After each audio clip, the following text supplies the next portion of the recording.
Hi, Eric Gibaud, and today I'm going to try to answer a big question many people make. What is best? RAW file, JPEG, or TIFF files? Well, many beginners are a bit lost with that. So it's not a simple answer because it's not like pro and beginners. It goes a bit further than that. This video was actually on my member area and I actually changed it. Now I don't put video there, but you can still help me support the channel. There's a join button just below so you can become a member. So let's speak about it. Let's start. Many people argue about this thing, RAW or JPEG, and they often say RAW is for professional photographer and JPEG is for amateur photographer. Sorry to tell you, you are wrong if you think this. Reuters, the press agency, actually works only in JPEG. Two reasons. First, they need to have good photographer that know how to expose straight out of the camera, and second, because it's a lot faster. The JPEG gets out of the camera direct to the smartphone and then flies on the networks to Reuters agency, so they can start selling and sending all this to the pictures straight away. So it's not true that JPEG is only for amateur. There are professional photographers that do work with JPEG for many reasons. So we're going to speak about this also. So what are the advantages of the RAW file?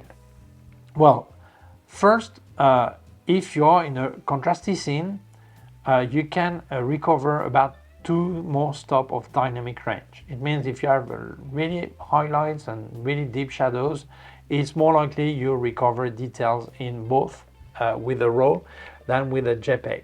So that's a big plus. Second, the RAW file does not apply any balance, white balance. So it means if you didn't do it properly, you can fix it in post-production, get your white balance to the right colors, all this. So that's a good point to work in RAW file. Also, it doesn't use any color profile.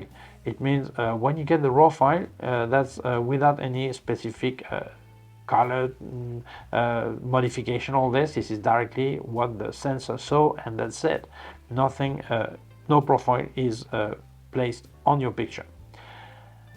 It does not use sRGB or Adobe RGB. That's for JPEG. It means that you don't have to bother how your camera is set up. If you work in RAW, then you get all the colors the sensor could see, and that's it.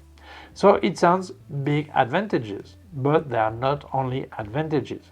And don't forget one important thing that so many people forget.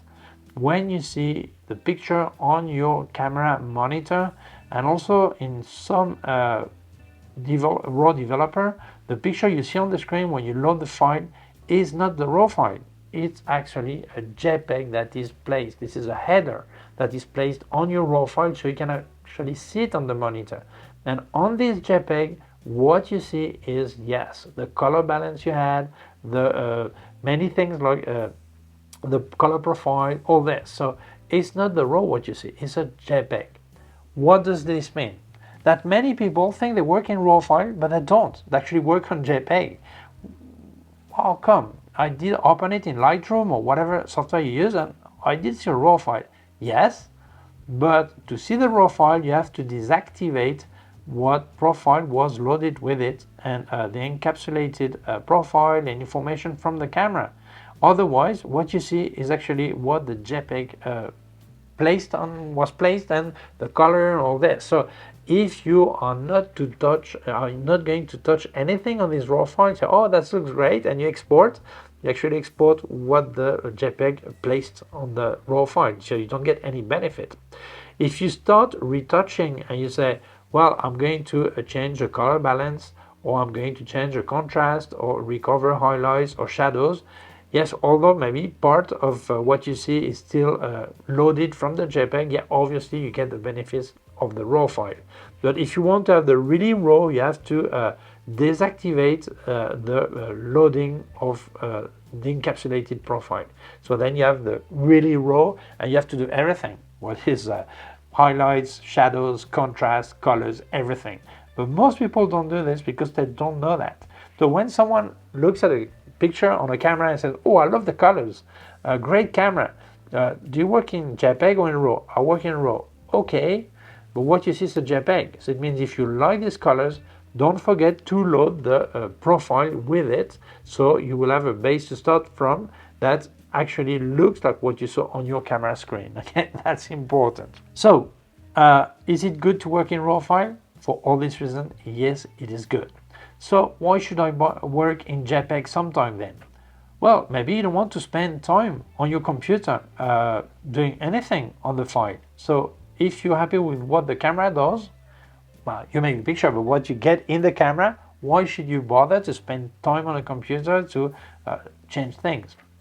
Obviously, people that say that the JPEG is a finished product, which is true, they also say you cannot change anything, and that's not true. As I said, you have 2 stops less of dynamic range, but you can still recover some highlights and some shadows if part of the information was in the file. Obviously, if it's not in the file, there's nothing to do about. Same thing, if you want to change the colors because the color balance was not properly done, maybe when the camera created the JPEG based on the raw file the camera saw, but then it eliminates this raw file, on this JPEG, maybe you lack some information to actually change colors the way you would like. So it's important to know that yes, you can still work a bit on a JPEG in post-production, but not as much as a raw file. But anyway, the question is, if you're going to work on the JPEG in your computer, you're going to spend time on this computer. So why should you work in JPEG and lose part of the benefit of working in RAW? Why don't you work directly in RAW files if you're going to work on the JPEG? So then, in that case, it's more logical to work in RAW. But if you are the person who don't want to spend a second on a computer, it's pointless to work in RAW because it delays getting the picture, it makes you spend time, so work in JPEG. And it's true, some people will say, yes, but in JPEG you have really dark areas and you cannot recover anything, or really highlights. But sometimes you don't care. Why? Is it that bad to have this white cloud that is really white, or this really dark area that is so dark? Is it a drama? Is it a problem? Maybe not. So it depends on your style, on what you want to do, what is the picture for all this. So if I speak in my situation, do I work in RAW or in JPEG?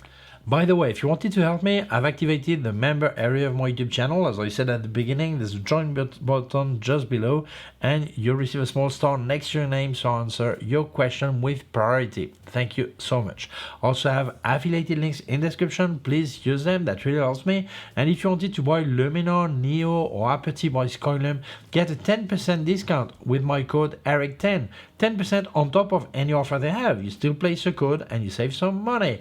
And also with ERIC20, you get 20% discount on K&F website, where you will find all the accessories by K&F Concept and more brands. So that helps me, that helps you. Fantastic. Thank you so much. Let's carry on. For my work, I always work in RAW file. Always, always, always. But for fun, I go around with my camera, same as many people do, as a souvenir and as a tourist. And then I use my Fujifilm X100 Mark VI, and I don't bother with RAW file. I'll play with my JPEG film simulation. I don't care if some pictures are not perfect, or if some highlights are a bit over the head, or dark areas are too dark. I work with film simulation, and what comes out, and that's it. But if a client would ask me to work with this camera, then yes, I would maybe work with JPEG, but I would add the RAW file in case I want to maybe change something after because I'm not convinced of the JPEG, whatever.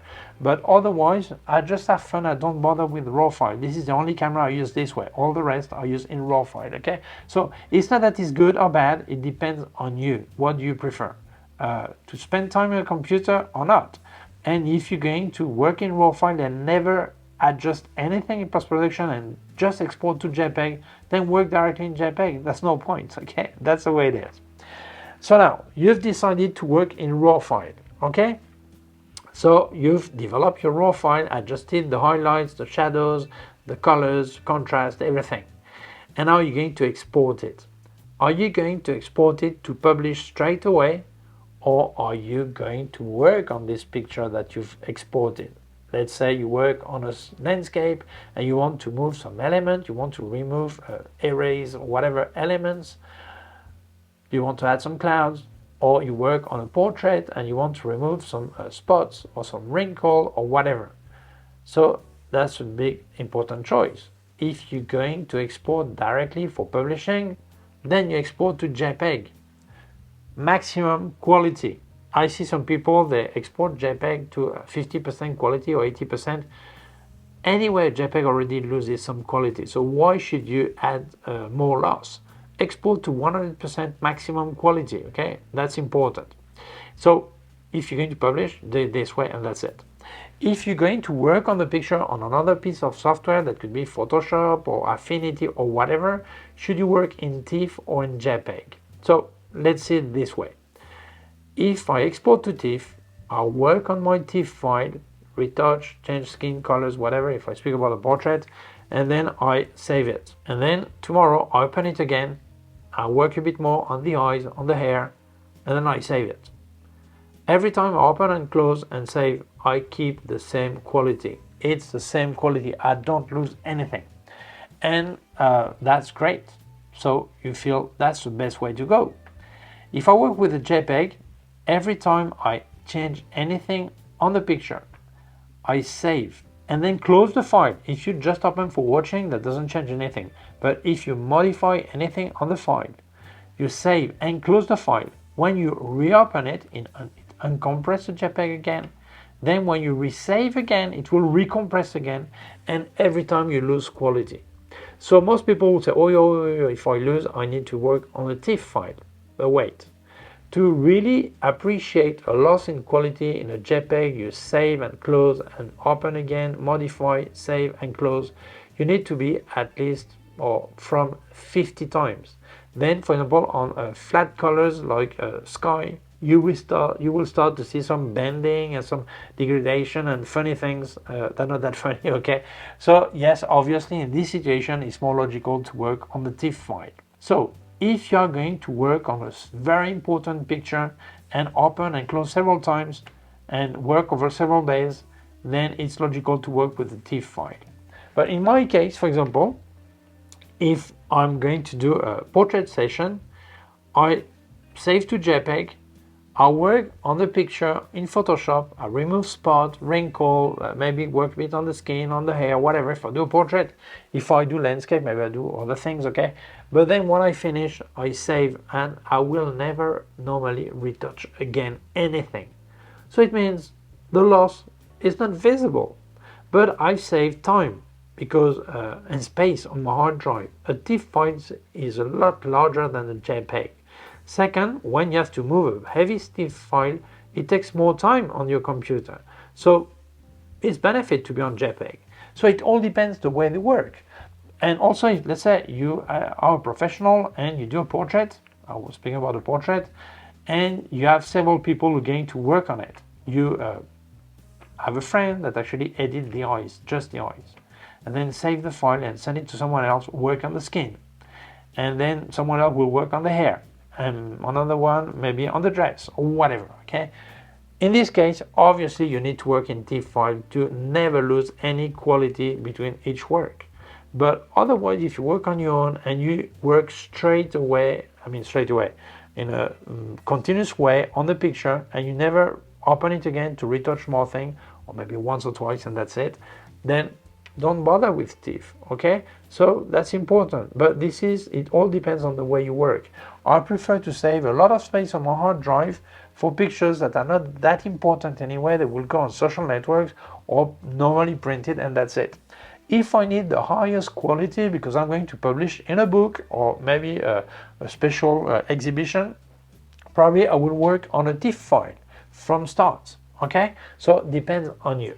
Second, when we speak about JPEG, if you're going to publish on a social network, you're going to create a final JPEG, okay? And also, most laboratory, if you're going to send the file for print, they ask you for a JPEG. So here you have two choices: Adobe RGB or sRGB. Well, Adobe RGB is the best. Most colors, best transition, all this. So yes, you think it's important to work with Adobe RGB. Well, this is theory. The reality is very different. The reality is, where are you going to place this picture? If you're going to send to a laboratory, maybe it doesn't work with Adobe RGB and just with sRGB.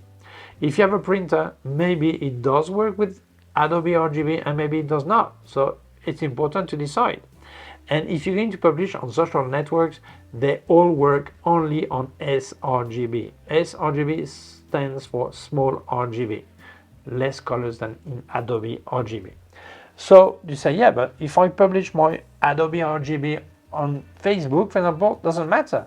No, it will take it, it will publish, but it will change the colors because it will reduce the amount of colors, and sometimes you have an important shift. So it's important that if you're going to publish or print on an sRGB system, it's important to work on sRGB. So what you see on your screen is exactly what you will get at the end. If you're not sure what you're going to do, then work on Adobe RGB to keep the best quality during the full work on this picture, and then keep two versions. Keep the Adobe RGB, and then for social network you export to sRGB. Then maybe you check the result and you adjust a bit the colors to match as much as possible the Adobe RGB look, and that's it. And this one you will publish on social networks. But most of the time we work on sRGB because of social networks, and many laboratories, they work with not just professional but with many amateur that don't even know what Adobe RGB is, or they want to print pictures that were made with their smartphone and they're in sRGB, and they don't bother. They want everything in sRGB, everything is calibrated, and they don't go crazy about it, and that's it. So you need to know that, okay, how to work. So conclusion: is it better to work in RAW, on JPEG, TIFF? It depends on how you do it. But what's important is you know what you're doing, so you make the right decision. And this is why this video. I will make other video explaining how to change a RAW or change a JPEG or recover things, all this. That's separate. But that entry-level video is about what should you choose and why. And now I think it's easier for you to decide what's best for you, JPEG or RAW when you make the picture.